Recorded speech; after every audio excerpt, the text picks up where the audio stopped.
Assalamualaikum warahmatullahi wabarakatuh. Saya Khairanisya Ramadan, nomor absen 16 dari kelas 10H. Di video kali ini, saya akan menyampaikan tentang IPS Geografi kelas 10 Kurikulum Merdeka, bab 2 tentang peta, penginderaan jauh, dan sistem informasi geografis. Ilmu pengetahuan geografi sangat erat kaitannya dengan wilayah, lokasi, dan ruang. Ini semua terdapat dalam peta. Peta merupakan rupa permukaan bumi yang digambarkan menggunakan satu sistem proyeksi dengan skala tertentu yang disajikan dalam bidang datar. Pada dasarnya, bumi berbentuk elipsoid. Dan bagaimana caranya tersaji dalam bidang datar ya? Nah, hal ini digunakannya proyeksi data.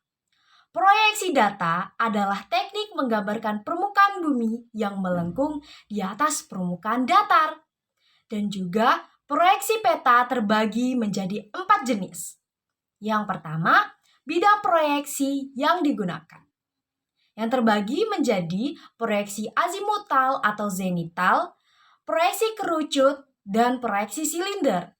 Kedua, proyeksi sumbu simetri bidang proyeksi. Yang pertama, proyeksi normal atau polar, proyeksi transversal, ekuatorial, dan proyeksi miring, oblik. Ketiga, kedudukan bidang proyeksi terhadap bumi. Pertama, proyeksi tagen, menyinggung, proyeksi sekan, memotong. Keempat, ketentuan geometrik yang dipenuhi. Proyeksi ekuidistan, proyeksi konform, dan proyeksi ekuivalen. Peta memiliki jenis berdasarkan isi berupa peta umum, peta khusus, atau peta tematik. Dan juga skala berupa peta kadaster, peta skala besar, peta skala kecil, peta skala geografis. Dalam membuat peta, ada beberapa kaidah yang harus kita penuhi. Yang pertama, kartografi dengan komponen peta yaitu peta utama, judul peta, garis tepi, garis lintang, garis bujur, orientasi arah, skala peta, simbol peta, legenda peta, inset peta, sumber, dan tahun pembuatan peta. Yang kedua, lettering, huruf profesional, nama unsur air, tidak banyak menggunakan kata, dan memakai simbol. Dan yang terakhir, ketiga, geografis, yang berisikan nama, kota, desa, samudra, laut, selat, teluk, puncak gunung, pelabuhan, dan jalan raya. Setelah memenuhi unsur tersebut, disusunlah peta. Yang pertama, mengumpulkan data. Dilakukannya pemetaan secara digital dan manual, menyajikan data yang telah diperoleh dalam peta. Dalam membaca peta, ada beberapa simbol yang harus kita ketahui, berupa simbol titik, simbol garis, simbol area, atau luasan. Dengan adanya peta, membantu memudahkan kita dalam menunjukkan posisi wilayah permukaan bumi, menggambarkan fenomena dan permukaan bumi, memperlihatkan ukuran, luas daerah, dan jarak di permukaan bumi. Menyajikan informasi dalam konteks keruangan dan juga manfaatnya bisa dirasakan dalam bidang pertanian, mitigasi bencana, dan bidang tata ruang wilayah. Penginderaan jauh. Penginderaan jauh adalah ilmu dan seni untuk memperoleh informasi tentang objek, fenomena, dan daerah melalui analisis data yang diperoleh. Menggunakan alat tanpa kontak langsung dengan objek, fenomena, dan daerah yang dikaji. Komponen penginderaan jauh. A. Sumber tenaga yang berfungsi agar sensor dapat merekam objek dari cahaya yang dipantulkan oleh objek. Yang terbagi menjadi sistem pasif dengan tenaga alamiah dan sistem aktif sumber tenaga buatan. B. Atmosfer.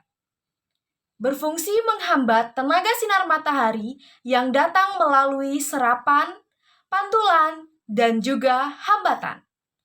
C. Objek. Berfungsi memantulkan dan memancarkan cahaya ke sensor.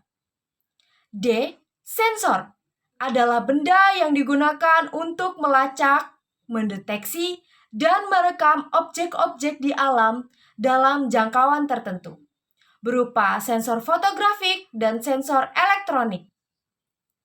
E. Wahana adalah kendaraan yang digunakan untuk membawa sensor, seperti pesawat terbang. F.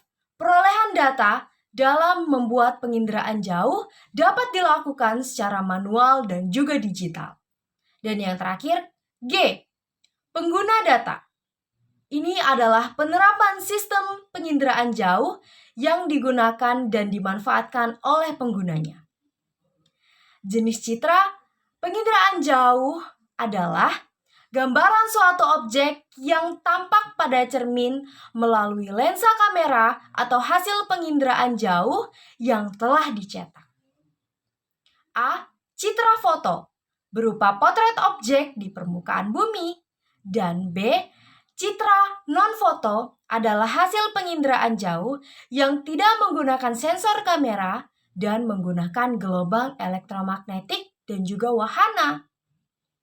Interpretasi citra penginderaan jauh, unsur yang perlu diperhatikan berupa bentuk, ukuran, rona, tekstur, bayangan, pola, situs, dan asosiasi. Langkah dalam melakukan interpretasi, deteksi, identifikasi, analisis, dan deduksi. Manfaat penginderaan jauh dapat dirasakan dalam bidang kelautan, klimatologi, sumber daya alam, dan juga lingkungan. Sistem informasi geografis merupakan suatu sistem informasi yang mampu mengelola informasi dan data yang memiliki referensi geografis atau informasi spasial. Fungsi sistem informasi geografis untuk memasukkan, memproses, memanipulasi, mengolah, menganalisis, dan menyajikan data secara spasial. Komponen sistem informasi geografis. A. Data sistem informasi geografis. Yang pertama, data spasial dan data atribut. B. Sistem komputer, hardware, perangkat keras, software, perangkat lunak, dan brainware, pemikiran manusia. Subsistem informasi geografis terbagi menjadi subsistem masukan, input, subsistem keluaran, output, subsistem manajemen data, dan manipulasi menganalisis data yang terbagi lagi menjadi klasifikasi, overlay, network, buffering, dan analisis 3 dimensi. Adapun manfaat sistem informasi geografis yang dirasakan dalam beberapa bidang loh, seperti sumber daya alam, perencanaan ruang, kependudukan, pendidikan, dan juga militer. Itulah tadi penjelasan tentang IPS Geografi kelas 10 Kurikulum Merdeka tentang peta, penginderaan jauh, dan sistem informasi geografis dari saya. Saya tutup. Wassalamualaikum warahmatullahi wabarakatuh.